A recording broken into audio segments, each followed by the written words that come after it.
Before he was just Ken, and before he started tormenting Emily Blunt with the simple thumbs up in the new movie The Fall Guy, Ryan Gosling went back to the 70s for a buddy detective comedy that Twitter still reminds me of today. Ladies and gentlemen, this is The Nice Guys.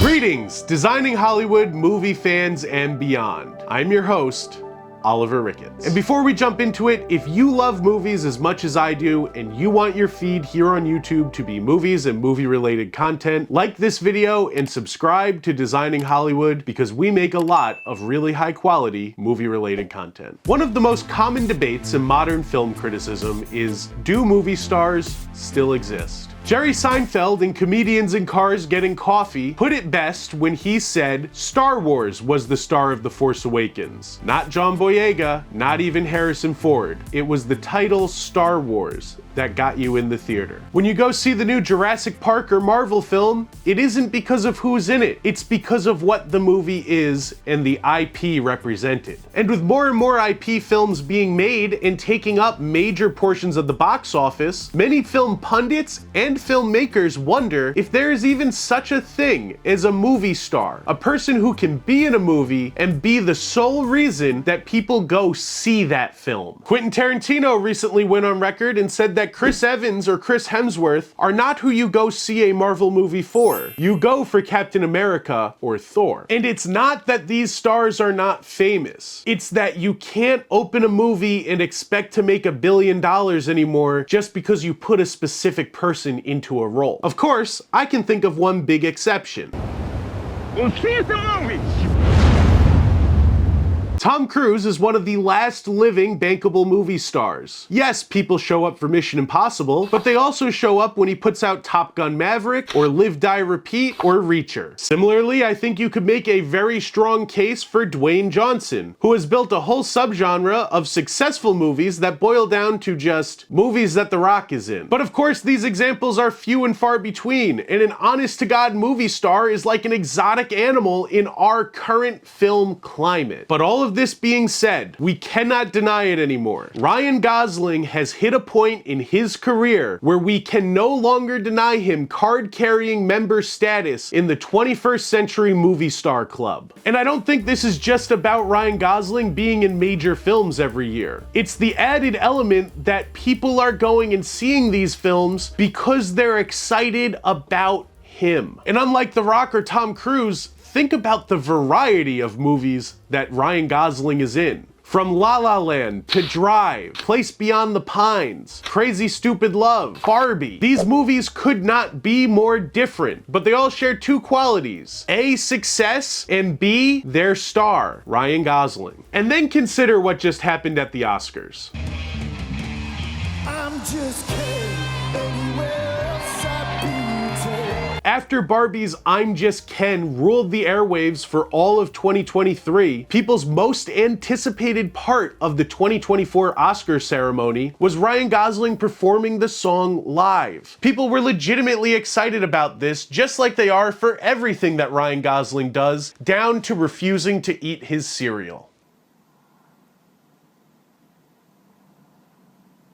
And now that we've established that Ryan Gosling is a marketable movie star, I think there is a solid case to be made that it is high time for a sequel to the 2016 film, The Nice Guys. Before we go solving the crime of the century, let's deal with the rotting corpse. I got a plan.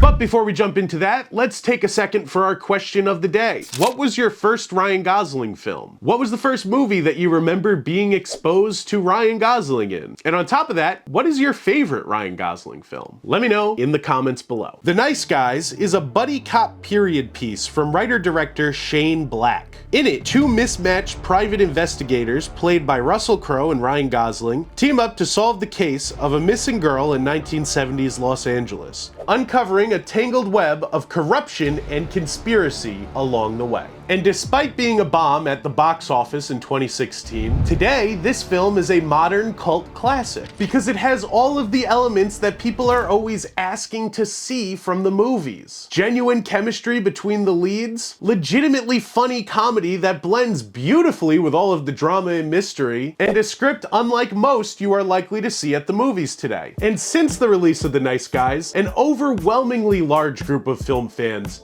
have demanded a sequel. It may be anecdotal, but if my own Twitter feed is any indication, I cannot open that app and scroll 10 posts without seeing at least one request for The Nice Guys 2. I, however, have a special connection to this film because I already view it as a sequel, a spiritual sequel. In 2005, Nice Guys director Shane Black made another screwball buddy cop detective comedy set in Los Angeles at Christmas. Only this one starred Val Kilmer and Robert Downey Jr. in Kiss Kiss Bang Bang. Kiss Kiss Bang Bang. And this largely forgotten gem holds a very special place in my heart because not only is it a wonderful film, but it is actually my favorite film of all time. Look up idiot in the dictionary. You know what you'll find? Picture me? No! The definition of the word idiot, which you are. I've seen it countless times, I quote it often, I go through spurts where I exclusively listen to the score from Kiss Kiss Bang Bang. It's an important movie for me and one that formed a lot of my current day tastes in the movies that I enjoy. So imagine my joy when I walked into this Shane Black film, The Nice Guys, a movie I knew very little about at the time, and discovered so many similar themes in that movie. The detective team up, one of them a snarky mess who seems to always ruin the operation, but inevitably saves the day anyway. The grizzled professional, run down by his career, but finding new purpose and joy in their newfound partnership. Los Angeles, showing the city as both larger than life and painfully real. Glamorous, but also very scary. Most of all, the razor-sharp wit. Every character has something to say at the right time, and I guarantee you, it's going to be the funniest thing you've ever heard. Ever since your little visit the other day, this little baby's gonna stay right here.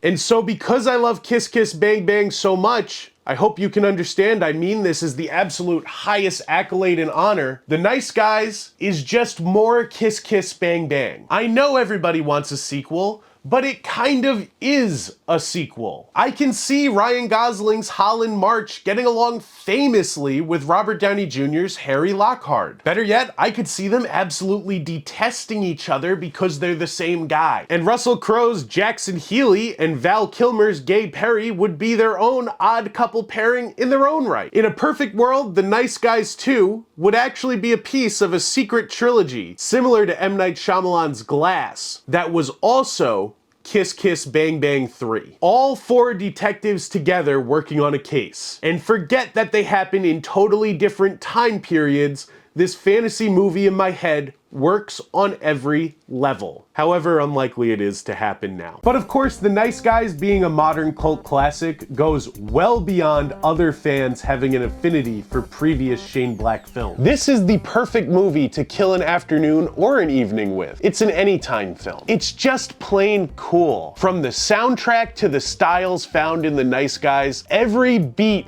is pure cinema. While we've talked about Ryan Gosling at length, Russell Crowe is also an amazing co-lead. This is actually very similar to Bruce Willis's role in Looper, where an aging star comes back all of a sudden and reminds you, hey, I am still a blast to watch on screen. And more importantly, I can still carry a film. His grizzled detective not only brings a lot of good deadpan humor to this movie, but he also brings a ton of humanity to this film, especially in the moments he shares with a young Angry Rice of Spider-Man and Mean Girls fame. You beat people up and charge money?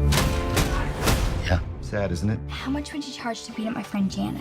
And speaking of Angry Rice, it was foolish not to proclaim this child actress a star right with this performance. Because this is as strong a performance as anything she's done since. In a lot of ways, even stronger because she gets more time to actually carry the material. From this moment on, she certainly became an actress whose career I was following intently. I cannot wait to see what she does with the rest of it. In this film, she turns in a very sensitive performance, playing a child who has to assume the role of the parent while their still living parent's life spins out of control. And it's a movie trope that I think to a lot of viewers is much more of a harsh reality than we tend to realize. As such, this movie features a child actress who has to carry a lot of dramatic scenes as well as comedic ones. And the child actress does this beautifully. She never feels precocious or annoying. She just feels genuine. But of course, the coup de grace of this film is the portrayal of an impossibly lovable but frustrating lush turned in by Ryan Gosling. Because this character on paper should be the definition of unlikable. From his mistreatment and straight up neglect of his daughter to the constant greed that motivates him. But something about it is just so human, and you see a lot of yourself in him. Watching him struggle is almost cathartic, and so much of that comes down to Ryan Gosling's understanding of this material. Overall, The Nice Guys is just a perfect blend of silly and serious, with three powerhouses in Shane Black, Ryan Gosling, and Russell Crowe coming together to make magic. Something that I hope we can see them do again before their careers are over, whether that be The Nice Guys 2 or an entirely different film. And one of the biggest takeaways that we must acknowledge is that Ryan Gosling in all of his roles is most definitely a movie star. Folks, if you enjoyed this review and you love talking about movies new and old, you'll definitely want to check out the Designing Hollywood podcast, where we talk with industry professionals from the films that you love. If you didn't notice, I've tried on several outfits during this video, all of which are references to iconic outfits that Ryan Gosling has worn throughout his career as one of the most versatile movie stars